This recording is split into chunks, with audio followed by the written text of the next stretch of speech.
বন্ধুরা, আমি ছাদ কৃষি করেছি। দেখেন আমার লাউ গাছ। লাউ অলরেডি হয়েছে একটা।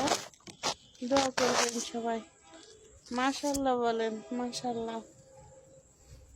এই যে আমার কলমি শাক,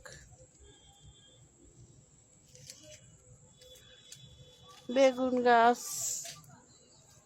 ওই যে পুঁই শাক, মরিচ গাছ, সিম গাছ, এটা লেবু গাছ, আর এটা কমলা লেবু গাছ, মিষ্টি কুমড়া গাছ,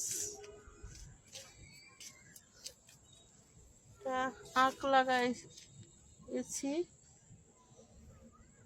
এটা ড্রাগন, তারপরে কি যেন বলে মনে নেই, ওষুধি গাছ, কলমি শাক, ইত্যাদি ইত্যাদি।